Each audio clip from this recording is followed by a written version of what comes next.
আসসালামু আলাইকুম। আজকে আমাদের কাছে 840 G7 এর এই ল্যাপটপটা আসে নো পাওয়ারের কেসে। এটাই যখন আমরা ডিসি পাওয়ার সাপ্লাই লাগাচ্ছিলাম দেখলাম যে বোর্ডটা ট্রিগার হওয়ার সময় 14 লোডে স্টাক হয়ে যায়। আর পাওয়ার বাটন প্রেস করলে এটার কোনো রেসপন্স করছিল না।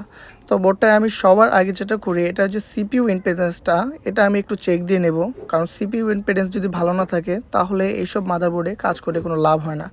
তো মোটামুটি আমার সব কিছুর ইম্পিডেন্স দেখলাম ভালো আছে, তার মানে বোর্ডটাই আমি কাজ করতে পারি। তো এরপরে যে সময় আমি পাওয়ার লাগিয়ে চেক দিলাম দেখলাম যে এটা প্রপার আমার 20 ভোল্টেজ আছে, সেখান থেকে আমার 13 ভোল্টেজে কনভার্ট হচ্ছে। এটা আমার 5 ভোল্টেজ আছে, তারপর 3 ভোল্টেজ আছে, আবার বায়োসের পিনেও যে ভোল্টেজটা থাকার কথা সেইটা আছে।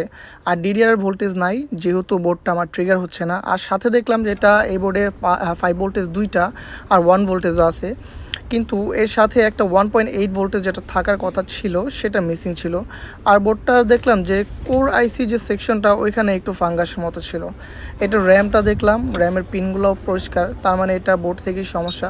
তো মোটামুটি সব কিছু আমি যে সময় চেক করলাম, চেক করার পরে আমি ডিসাইড করলাম, মানে সিমটমটা আমার কাছে মনে হচ্ছিল যেটা বায়োস থেকে ইস্যু, কারণ বোর্ডের বাকি সব কিছু ঠিক আছে। তো আমি একটা ফ্রেশ ওকে বায়োস আগে করে দেখবো যে কী অবস্থা। আর এই বোর্ডগুলো খুবই পাতলা হওয়ার কারণে যেটা হয় যে এটাতে হিট দিলে আপনার বোর্ডগুলো একদম ফুলে যায়, মানে যে জায়গাটায় আপনি হিট দিবেন সেই জায়গাটা উঁচু হয়ে যাবে বা নিচু হয়ে যাবে, এরকম একটা প্রবলেম এই বোর্ডগুলোতে করে। তো আমি হিটটা যাতে ইভেন হয় সেই জন্য যেটা করি, বোর্ডটায় পুরোটা একটু প্রি হিট করে নিই মোটামুটি হট গান দিয়েই। এরপরে আমি বায়োস চিপটা মাদারবোর্ড থেকে খুলে ফেলি।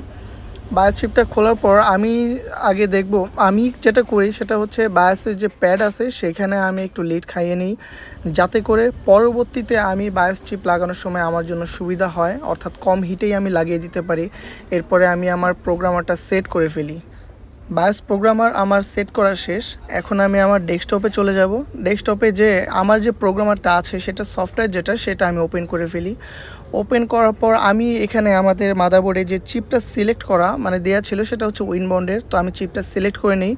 এখন সবার আগে যেটা আমাকে করতে হবে, এটার যে অরিজিনাল ফাইলটা আছে সেটা ফিচারের কোনো প্রয়োজনের তাগিদে, যেমন ডিএমআই ডেটা ইটিসি এক্সেট্রা কাজের জন্য আমি এটার অরিজিনাল ফাইলটা সেভ করে রাখবো।